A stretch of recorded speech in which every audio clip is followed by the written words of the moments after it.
Bonjour à tous et bienvenue sur Vision Crypto en ce lundi 10 février 2025 pour cette nouvelle semaine. On va voir un petit peu ce qui s'est passé. Le BTC a atteint des zones enfin qui sont relativement intéressantes. Maintenant, ça va être hyper important de voir les réactions et surtout de voir si on va pouvoir aller plus bas ou si on peut repartir. On va voir les nouvelles macroéconomiques de la semaine. On va voir les différentes données analytiques comme d'habitude et on terminera sur les news. Allez, c'est parti.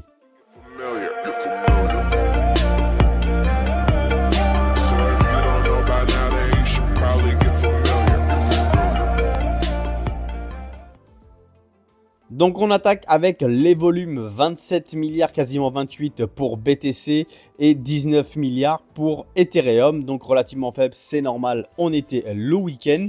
Et on part du coup sur notre ami BTC. Donc du coup BTC, qu'est-ce qu'il nous a fait? Eh bien ça y est, il a été atteindre un point relativement important qui est la RLZ longue. Alors du coup vous savez que moi j'ai un trade qui attend au niveau des 94 000. La target n'a pas été atteinte pour le moment. Est-ce que j'enlève mon trade? Non, je le laisse pour le moment. Je pense vraiment qu'on va venir chercher un tout petit peu plus bas. Et si on n'y va pas, eh bien ce n'est pas grave. Donc très bonne réaction haussière sur la RLZ longue. Pour le moment, on a fait un rebond. Mais à l'instant T où je tourne la vidéo, nous sommes toujours dans la théorie de dos, c'est-à-dire des hauts de plus en plus bas et des bas de plus en plus bas. Là, nous avions juste fait cette mèche, mais que nous avons absolument pas tenu. Si je me mets en 4 heures, on voit bien qu'on a réintégré ici. Donc plus bas que le précédent plus haut. Donc on a conservé la théorie de dos, de haut de plus en plus bas. D'ailleurs, en 4 heures aussi, on voit la belle réaction. On a été ravalé très rapidement et donc on est venu capturer les liquidités. On peut aller les voir tout de suite. Regardez ici, il y avait vraiment un petit up de liquidité et on est venu tous les récupérer. Maintenant vous voyez qu'il y a encore un peu de liquidité en bas quand même à venir récupérer. Est-ce qu'on va y aller? Ça c'est encore autre chose. On pourrait très bien aller chercher les liquidités au moins jusqu'aux 93 000 et au plus profond si on va vraiment les chercher aux 91 000, c'est-à-dire en dessous de ce plus bas ici, forcément on a laissé de la liquidité. C'est pour ça d'ailleurs que mon trade, j'ai mis mon stop loss plutôt aux 89 000 au cas où on aille chercher la liquidité qui se retrouvait en dessous des 91 000. Ça va être relativement important parce que soit on marque un bottom ici, dans cette zone, et dans ce cas-là, après on va reprendre une tendance haussière et on va casser cette tendance baissière. Soit on va chercher plus bas et si on va chercher en dessous de cette mèche ici, il va falloir avoir une très forte réaction haussière pour que ce soit positive. Et si on n'a aucune réaction et qu'on vient chercher en dessous, ça veut dire qu'on ira chercher encore plus bas et donc ça sera pas très positif pour nous. Ça veut dire qu'on ira chercher cette zone-là au niveau des 85-86 000 et c'est pas vraiment ce que j'aimerais voir. Donc voilà, pour le moment, la zone à défendre, c'est celle-ci, c'est celle des 93-94K. Première belle réaction ici. Donc on verra dans les prochaines quotidiennes ce que le prix a fait. Si je me mets avec cette map, regardez ici, on voit parfaitement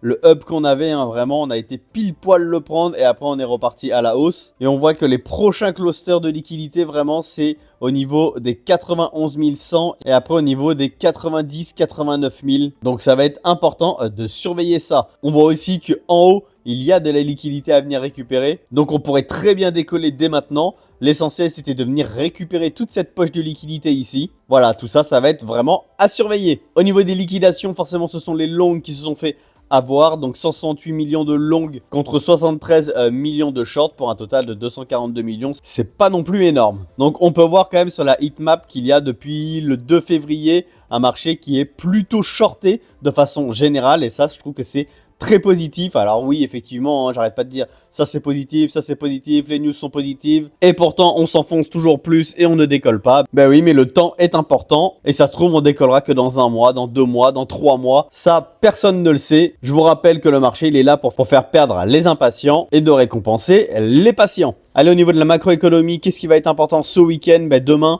alors aujourd'hui, il n'y a rien du tout. Demain, important, il va y avoir la déclaration de Powell à 16 h. Ensuite, mercredi, il va y avoir les IPC et la déclaration de Powell également. Jeudi, les inscriptions hebdomadaires au chômage et le prix à la production.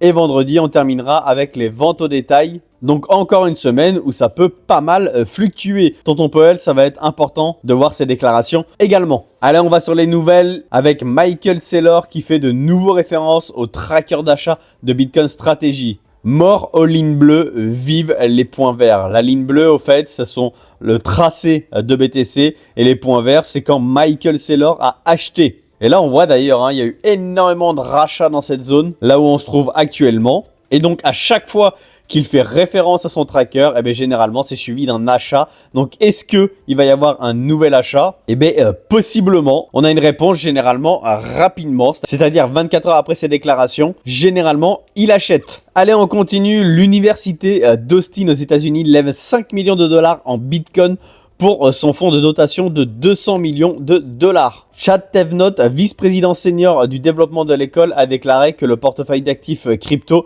sera conservé pendant au moins 5 ans. Donc même les universités aujourd'hui veulent faire des réserves. Donc encore une fois, on en revient à la même chose. Si tout le monde veut du BTC, quel sera son prix dans quelques années? Donc bon, c'est toujours une bonne nouvelle, c'est toujours bon à prendre, ça fait de la liquidité qui rentre dans le marché crypto. Et on continue avec la folie des memcoins. Le président de la République centrafricaine annonce sur son compte X le lancement du mème CAR. Donc CAR, c'est l'acronyme de Central Africa République.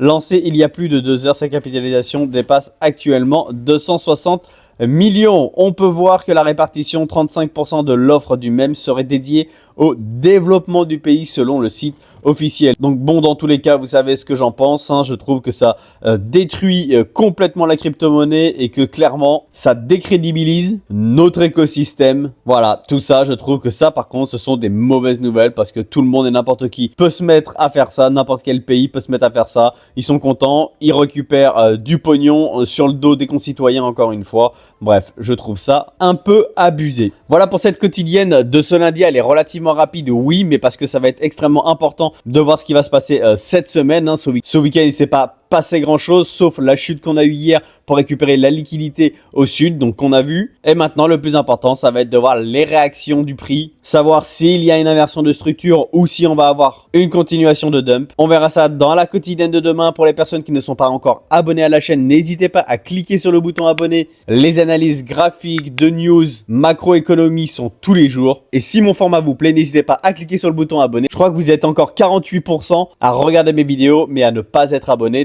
donc n'hésitez pas à vous abonner, c'est la meilleure façon de me soutenir. Passez une excellente journée, je vous dis à demain dans la quotidienne et surtout, restez curieux.